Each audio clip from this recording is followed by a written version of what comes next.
very good God morning to Yes, hi, everyone everybody. watching this morning. That's right. Wonderful to see you online this morning. And we've been talking about relationships. That's right, yeah. And how that all relationships start on a superficial level. And if we leave them there, we'll be isolated and live a very lonely life. Yeah. And it's not not good for you to be alone, alone. not good. Especially for men to be alone, the Bible says. Actually, loneliness has long-term health consequences that is attached to it. It's been linked to stroke, heart disease, and the compromising of our immune system as well. So we can start on a superficial level, and we can and we should take it to the next level. Why? Because people matter to God, and if they matter to God, then they ought to matter to us. That's right. And a lot of people are reluctant to go this far for one simple reason, because going this far usually leads to vulnerability. And to be vulnerable is to risk being hurt or wounded. And in everyday relationships, vulnerability is the willingness to open yourself up to that other person. On this level, you're not just sharing information and facts about each other, but you're also choosing to share how you feel about someone or That's something. right, yeah. And being vulnerable is a risk that you take, because you are exposing yourself and putting things out there with no guarantee of how it will be received. And people could take your openness, your candidness and transparency and use it to hurt you. Yeah. And more often than not, that is the exact case. And so what do?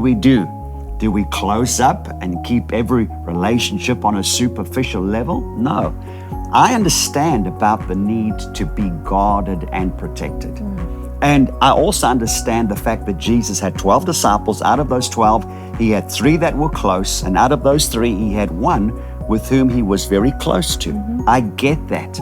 And I also get the fact that not everyone can be trusted with our vulnerability.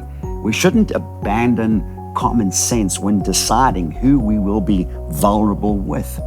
However, what I want you to understand is that it's really important that authentically deep and meaningful friendships require your vulnerability. And that means not just highlighting your strengths and abilities and accomplishments, but also revealing your weaknesses, your doubts, and your struggles. That's right. And your relationship will remain surface level if you remain on the surface. Deep friendships, all right? If you want a deep, meaningful friendships, they are fostered by deep vulnerability.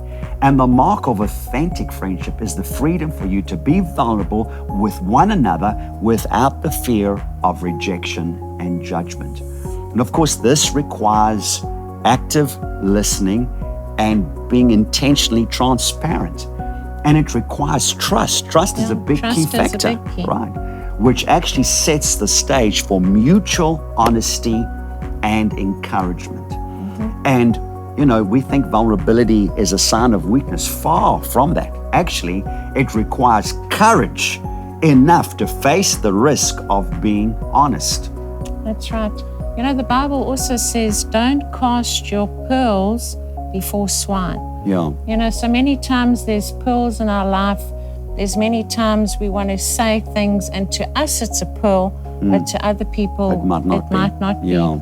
And somebody once said, staying vulnerable is a risk we have to take if we want to experience connection. Yeah, so staying vulnerable is a risk if you want to stay connected and in relationship. So our question to you today is, so how vulnerable are you?